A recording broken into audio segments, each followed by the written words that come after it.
Hi ladies and gentlemen and welcome to ITSnippets. Today I'm going to show you how to set up a headless Raspberry Pi. So let's get started.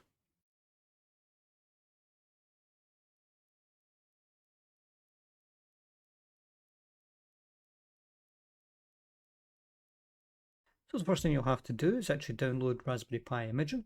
You can get that by going to www.raspberrypi.org, clicking on software and then our software. Here's Imager here, click download for Windows or Mac or Ubuntu if you're running Ubuntu and let that install. So at this point I would put in my SD card for my Raspberry Pi. And then I would click on my start bar and run Raspberry Pi Imager. Say yes to user account control when it kicks in.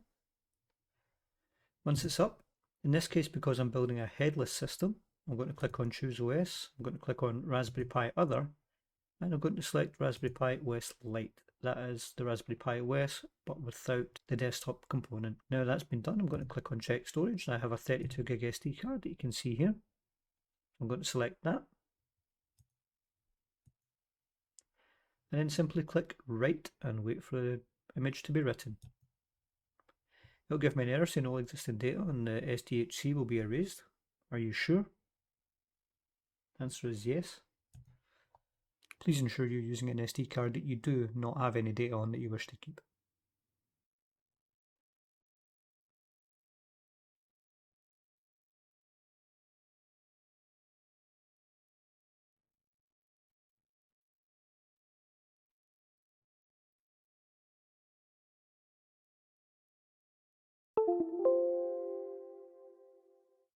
Okay, so that's complete, and as you can see, it's going to ask me if I want to format the disk. The answer to this is no, so click cancel. You'll see it's confirmed that it's been written correctly and saying I can safely remove the SD card. So I'm going to click continue, and I'm going to close Raspberry Pi Imager. Now what I need you to do is I need you to eject the SD card and then put it back in. It will again come up asking if you wish to format it. Say no, just click cancel.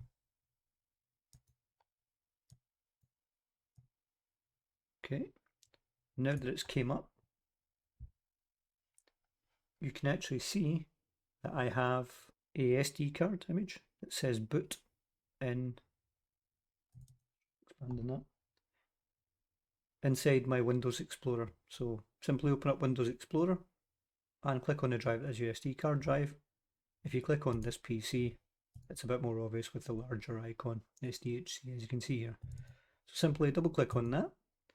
Now in order to enable SSH when we reboot the system, or rather when we first boot the system, you can right click, go to new, text document, select everything including the .txt and just type SSH in capitals.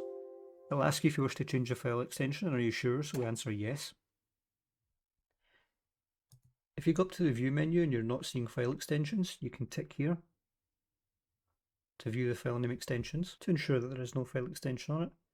And if you're using a Raspberry Pi that's not connecting to Wi-Fi, you could literally now eject this SD card, place it inside the Raspberry Pi, cable it up correctly, including to your network, turn it on, and then give it maybe 5 minutes and it will show up. However, this is a Raspberry Pi W I'm doing, so let me minimize this just now and open up a second, because I've already pre-created these just to show you what they're like. So if you want to connect to a Wi-Fi network as well, what you would do is you would create a file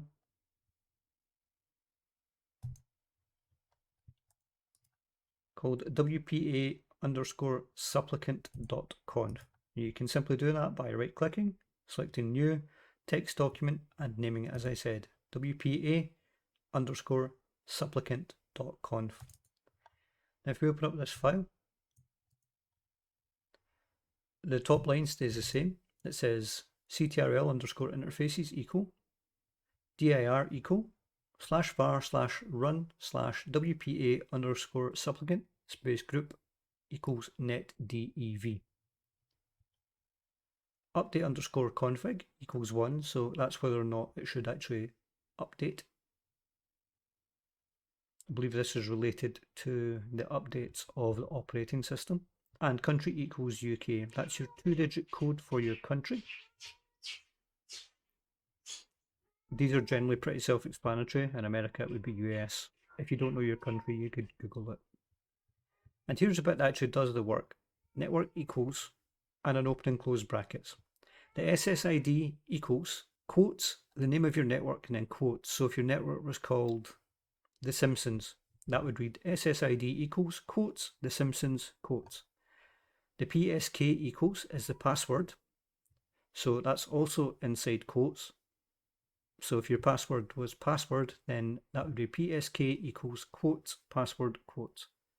So just to reiterate, network equals open curly bracket, SSID equals quote The Simpsons quote, PSK equals quote password quote, and then a closing curly bracket, and then you would simply save this, and that's now been set up in order to connect to your network. So provided you've given that information correct, and it is case sensitive for both obviously the password and also the SSID, you can then right click and eject the SD card, and you can now place the SD card inside your Raspberry Pi.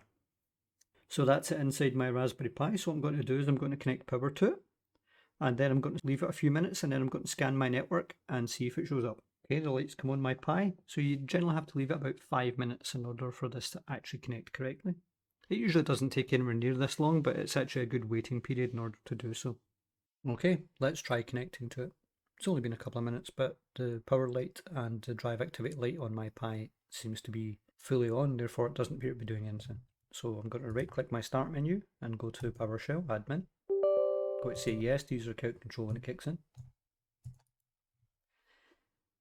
Now I'm going to type SSH to say I need an SSH connection, Pi, which is my username for a Raspberry Pi, at raspberrypi.local. Now this should work because it's the default hostname for a Raspberry Pi. Looks like it has, so I'm going to answer yes when it says, am I sure I wish to connect to this system? It's asking me for the password. So in a default Raspberry Pi installation, this is Raspberry, and there we go. If I clear the screen and I do hostname, you can see it's a Raspberry Pi.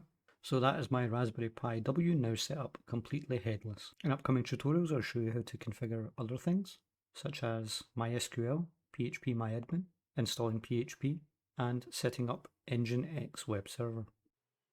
If you liked this video, give it a like. If you disliked this video, give it a dislike too. If you get feedback on this or any other videos or suggestions for videos you believe you should do in the future, then please let us know in the comments below. And most of all, thank you for watching.